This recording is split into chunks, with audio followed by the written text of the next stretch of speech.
Another story recorded. Like, comment, subscribe. It's always watching. I'll be very grateful to you if you don't believe a single word of what's written here. God, how I wish I could read my own story through someone else's eyes, get angry, and declare it all a lie. In part, that's exactly why I decided to write down my memories of one snowy December night near Novosibirsk. And yet, I still can't understand why I'm working in the lab now instead of going through treatment in a psychiatric ward. Maybe you'll be the one to solve this mystery. My name is Gleb Yakolev. In December 1997, I went on a work trip to Novosibirsk Akademgorodok. Back then, I was a junior researcher at some provincial scientific institute. Our department studied strong and weak localization of electrons in metals, and I was bringing an oral report on the subject, the result of a year and a half of hard work. Late in the evening of December 6, I took my seat in a Platzkart carriage on the train bound for Novosibirsk. The trip took 2 days, and on the night of December 8 to 9, I was supposed to arrive at the dorm provided for participants. The morning of the 9th was the official opening of the conference, registration, assignment of reports to days and auditoriums. Missing that registration was out of the question, so I decided in advance I'd try to sleep as much as possible on the train. That way, God forbid, I wouldn't oversleep the opening. With this goal set, I wasted no time, climbed onto my upper bunk, shoved my bag under my head, covered myself with my coat, and passed out like the dead, even though the lights in the carriage were still on and lively chatter filled the air. At that time, I had only been out of university for half a year, and the student lifestyle hadn't completely worn off me yet. I woke up around 3 in the afternoon the next day, according to my watch that I still hadn't bothered to reset. To hell with it, I'll fix it when I get there, I thought, glancing out the window. Outside rushed the scenes of a real Russian winter. The railway cut between 2 strips of pine forest, about 200 meters away on each side. Snow flashed past the window, but the train's speed made it impossible to tell if it was a blizzard or just a steady snowfall. Breakfast was long past. After lunch, I climbed back onto my bunk. The pine outside had been replaced by a thick spruce forest, crowding much closer to the tracks. Realizing I wasn't sleepy anymore, I pulled out my report and started checking for the 1000th time if everything was in order. After convincing myself that no commas had mysteriously disappeared overnight, I borrowed a newspaper from the guy on the lower bunk and got lost in the sports section. So caught up was I in reading that I didn't notice right away when something around me changed. The voices in the carriage hadn't stopped, but now there was a clear note of worry and unease in people's tone. I looked around. Many passengers were glued to the windows, straining to see something outside. It took me a moment to realize that we were no longer moving. The train was standing still. Now it was obvious this wasn't just snowfall, but a blizzard of incredible force.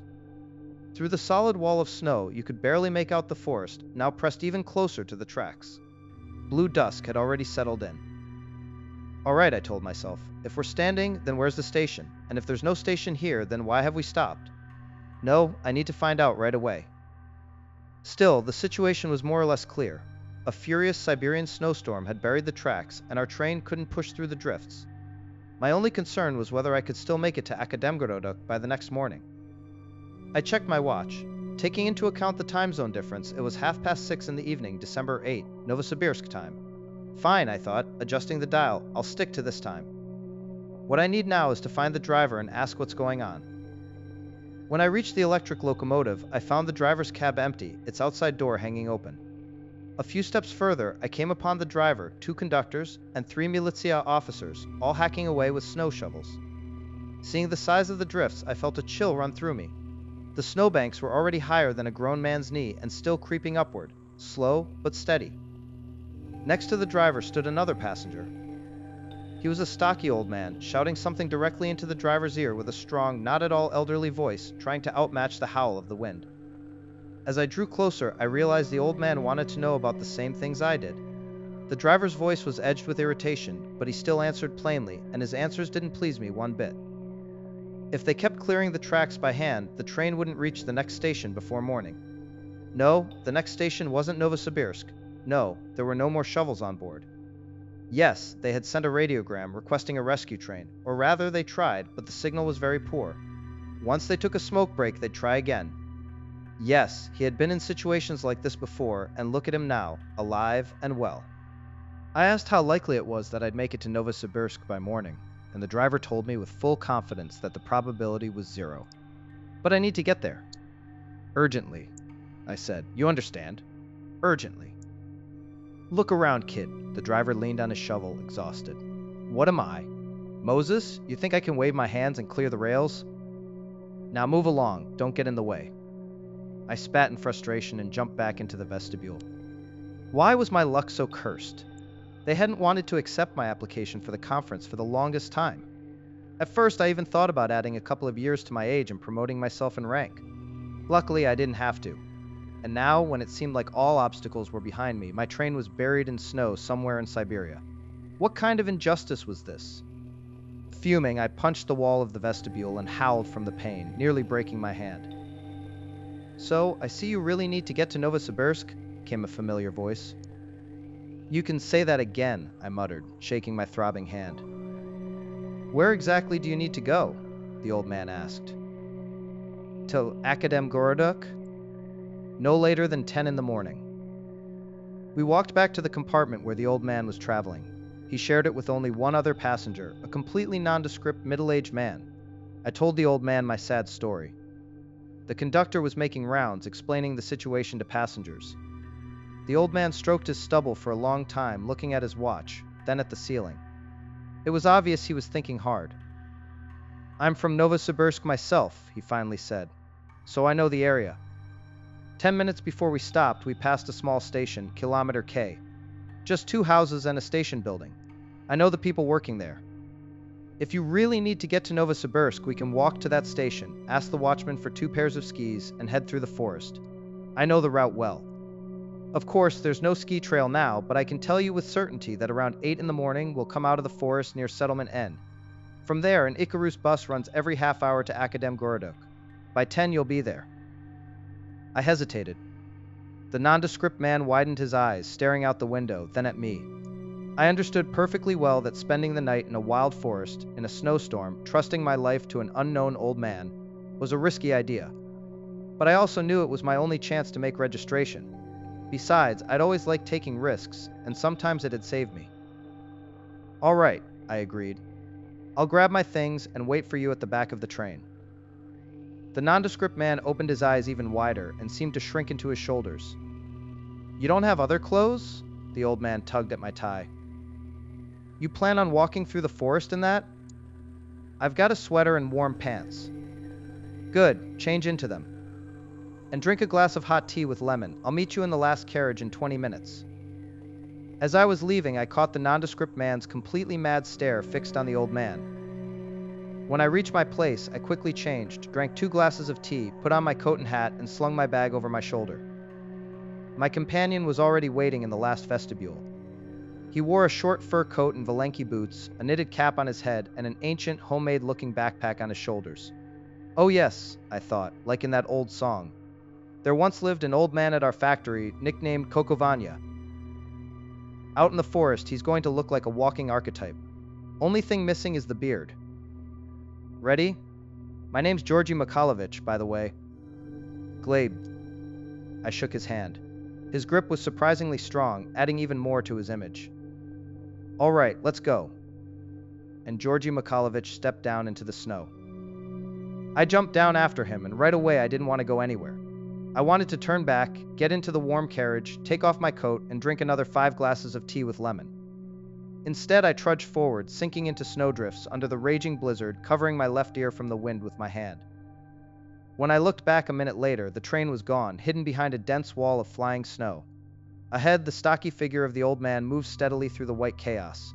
On both sides, about 30 meters away, stood the dark blue spruce forest, occasionally dotted with tall pine trunks. The wind roared in the treetops. And in that moment, like billions before me, I realized how insignificant I was in the face of nature's power.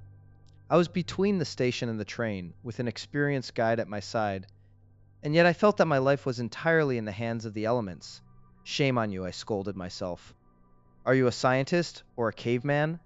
Stop thinking like this at once.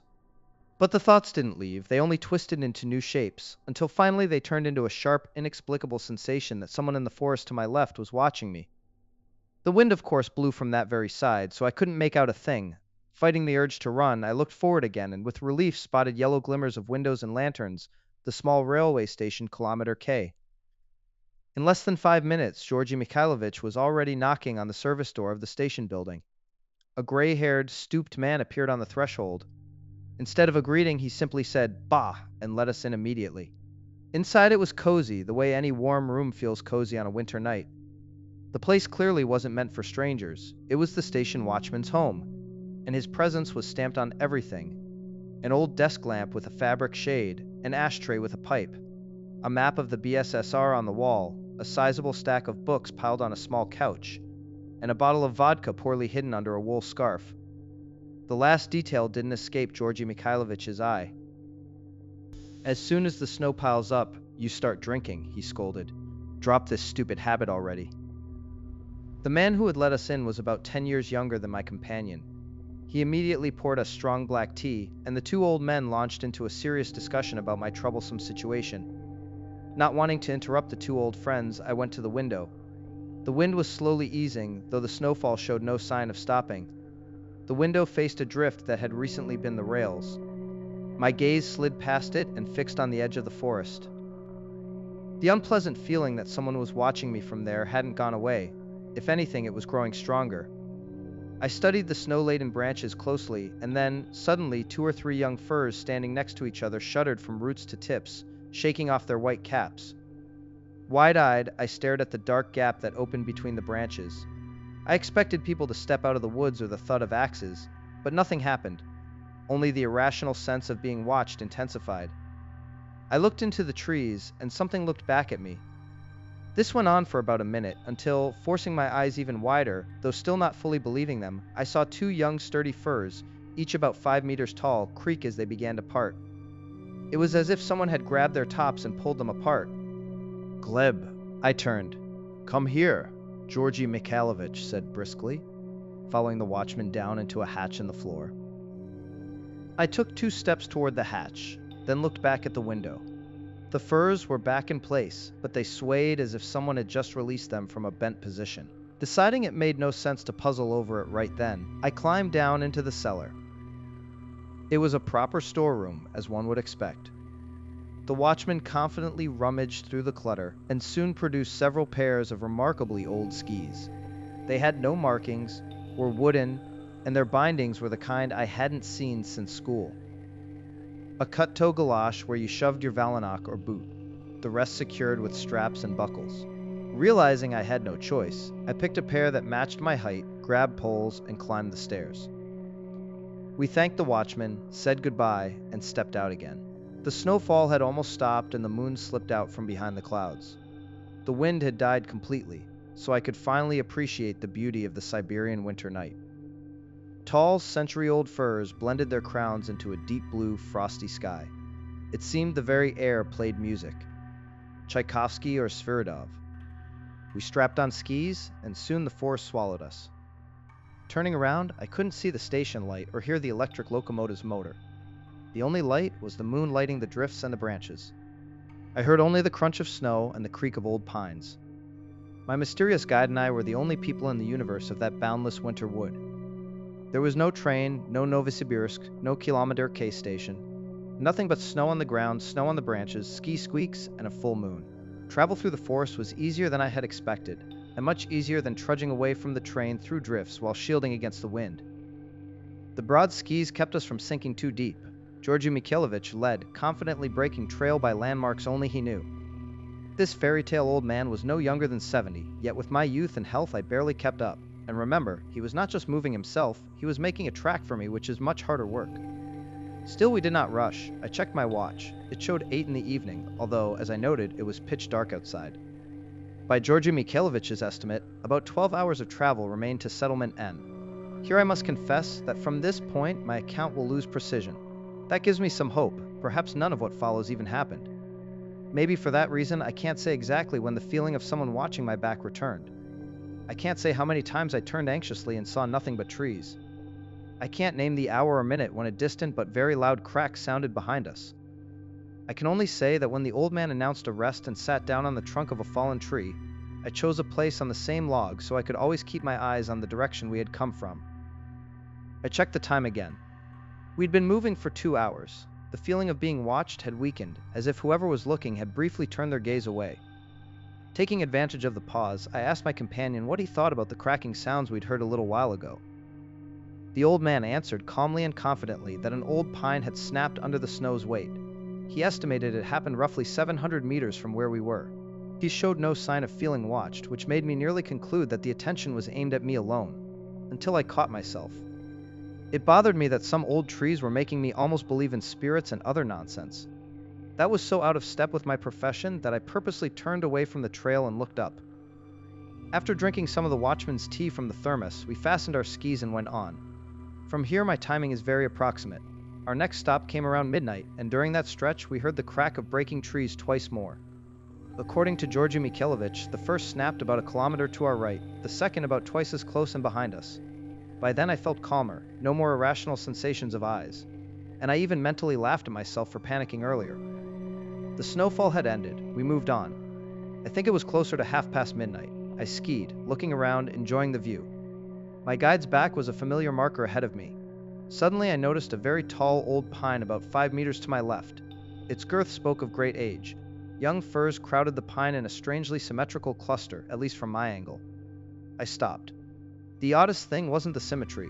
On the old pine's trunk, some 6 or 7 meters up, a large growth of ice had formed in a very regular shape. Squinting to make out its outline, I gradually made out a long straight nose, deep eye sockets. A beard? There was no doubt someone's portrait was hanging on the old pine, carved out of ice. Unease surged back into me. The whole tableau felt unreal, inhuman. I looked forward, and Georgi Mikhailovich was gone. I took 2 steps along the track and then, as clearly as a bell, realized someone was staring right at my back and that this mysterious watcher stood very close. I began to turn, and that motion saved my life. A 300-year-old pine leaned violently toward me and began to fall. A terrible crack, like a rattle, split the air. I saw the icy face rush closer, its empty sockets fixed on me. In the next instant, I pivoted my skis to the right in a single motion and started running across the drifts with huge bounds. Behind me, the pine crashed down with a roar, and that sound mixed with some new noise, as if a giant beast exhaled through its nose. Snow leapt up behind me. A wind that seemed to appear from nowhere struck my back, and I realized too late that there was a cliff ahead. There was no time to look for another route. I no longer doubted we'd been followed all this time and that the follower had finally caught up. Knee-deep in snow, surfacing and diving, flailing my arms uselessly and somehow not falling, I tumbled down the snowy slope. I managed to get my skis sliding on the surface, steered to avoid a fir, and then smashed into another, older, denser tree. I hit a snow-laden branch with a crash, toppled onto my back, thinking I'd keep sliding, but fragments of fir flashed before my eyes. Needles stabbed from all sides, snow from the branches poured down my collar, and I lost track of what was happening. Suddenly I felt a violent jerk, was hurled out of the tree's grasp, and found myself 3 meters above the ground. I hit another fir, another jolt, another flight. The drop below me fell away sharply, a drift rushing up to meet me. I managed to turn onto my back in midair, felt the final shove, and then blacked out. When I came to, everything around me was very quiet. The wind had stopped. The pines were no longer creaking. The sky was clear. I lay on my back, sunk a meter into a drift, arms spread, dusted with snow. I wasn't cold. The snow that had worked down my collar while I fell had melted, but the water didn't bother me much. A strange calm settled over me. I didn't want to get up. I felt like a bear in a den, wanting to sleep until spring. Slowly, reason returned. 2 unpleasant thoughts hit me at once. First, I couldn't understand what had happened or what it might mean for me. Second, I realized I'd lost Georgi Mikhailovich and a lot of time. Thinking about the lost hours, I tried to look at my watch and immediately noticed how every part of my body ached. Finally, my left hand freed itself from the snow. 10 minutes to 2. I understood I had to act. Creaking with stiff joints, I pushed myself upright and made a startling discovery in passing. Both skis and both poles were intact. But what I saw when I looked around rendered that fact irrelevant. Not believing my eyes, I stared at an astonishingly beautiful forest, giant firs heavy with snow, drifts gleaming in the moonlight with strange, sculpted shapes, and realized that before I blacked out I had been somewhere entirely different. Even my mad slide and fall could not have brought me here. There was one more irrational detail that confirmed this. There were no tracks around me. Not near, not far, neither mine nor anyone else's. They hadn't been covered by new snow to fool me. They simply didn't exist. All this proved one thing clearly. I could not have reached this strange place by any ordinary means, and yet I was here. Accepting these facts and seeing that explaining them on the spot was futile, I decided the only thing left was to find the track Georgy Mikhailovich had left and follow it. I adopted a working hypothesis. Some unknown force had carried me further exactly in the direction I had veered off the trail to escape the falling pine. Remembering where the moon had been relative to me when I was still on the track, and deciding it could not have shifted much in the time that passed, I picked a direction that should cross the old man's ski line. Despite everything, I still hoped to complete the errand that had brought me here. I dusted snow from my coat and hat, tightened my pack strap, and set off. Breaking trail was hard work, but the wide wooden skis seemed made for untouched drifts, and I moved forward with steady progress. This time, I did not ignore my instincts, but they were silent.